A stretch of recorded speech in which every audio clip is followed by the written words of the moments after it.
Hello, नमस्ते, राम राम।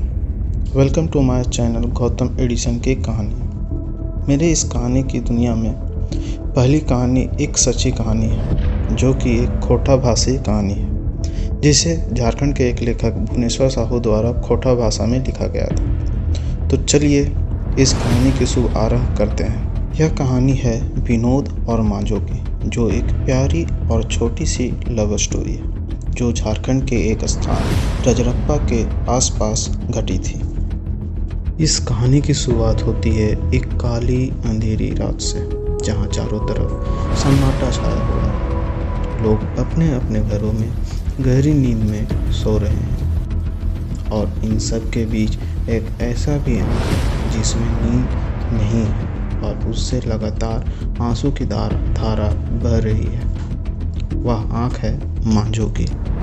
मांझो जो अपने चोटिल हाथों को निहार रही है और आंखें आंसू से भरे हुए हैं। मांझो अपने हाथों को निहारते हुए अपने अतीत में खो जाती है, जहां विनोद अपने जीजा के साथ रजरप्पा के मेले में घूमने आया है और मांझो विनोद की दीदी के साथ मेले का आनंद ले रही है। इन सभी के बीच जब विनोद अपनी दीदी से मिलता है, तभी विनोद की नज़र मांझो से मिलती है और दोनों एक दूसरे को पसंद करने लग जाते हैं। दूसरे दृश्य में हमें विनोद के बारे में जानने को मिलता है।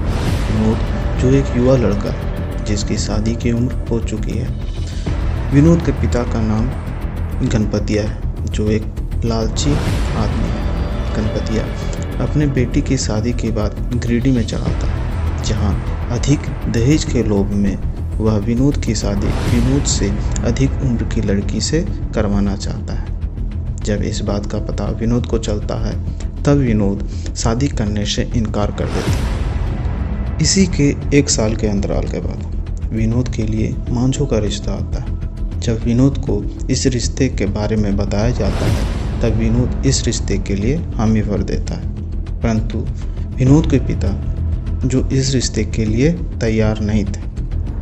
कारण बस इतना होता है कि मांझो के परिवार वाले गरीब होते हैं और विनोद के पिता के दहेज की डिमांड को पूरा नहीं कर सकते हैं। लेकिन विनोद को मांझो से प्यार हो जाता है, इसलिए वह मांझो से ही शादी करने के लिए जिद करता है, या तो फिर 4 से 5 साल शादी नहीं करने की बात करता है। वहीं दूसरी तरफ विनोद की बहनों की शादी हो चुकी है और घर में विनोद की माँ अकेले हो चुकी है। घर के कामों में हाथ बटाने के लिए कोई नहीं है, इसलिए विनोद के घर वाले इस रिश्ते के लिए मान जाते हैं। शादी की एक तारीख तय होती है और शादी की तैयारियां शुरू हो जाती है। लेकिन शादी के 2 दिन पहले मांझो के साथ कुछ बुरा होता है।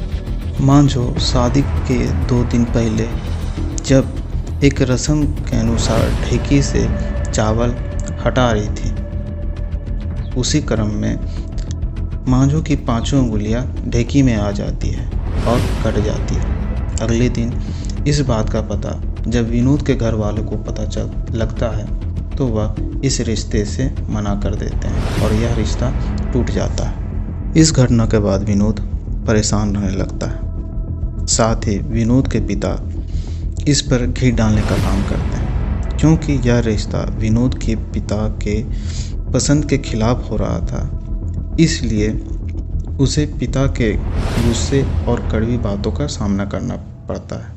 इन सब से परेशान होकर वह अपने पिता और अपने परिवार से अपने उज्जवल भविष्य के लिए रांची जाने की बात करता है, जिस पर उसके परिवार वाले तैयार हो जाते हैं। जिसके बाद अगले दिन सुबह वह रांची जाने वाले बस में बैठ जाता है और रांची के लिए रवाना हो जाता है। जब विनोद बस में बैठता है, तो रांची जाते समय बस में उसकी आंख लग जाती है। आंख लगते ही वह सपनों में मांझो और अपनी पहली मुलाकात को देखता है, जिसके बाद वह बेचैन हो जाता है और रांची की एक हॉस्पिटल रिम्स के पास उतर जाता है, क्योंकि मांझो रिम्स में एडमिट होती है। वह मांझो के पास जाता है और उससे हॉस्पिटल में ही शादी कर लेता है। जब विनोद के परिवार और गांव वालों को इस शादी का मालूम पड़ता है,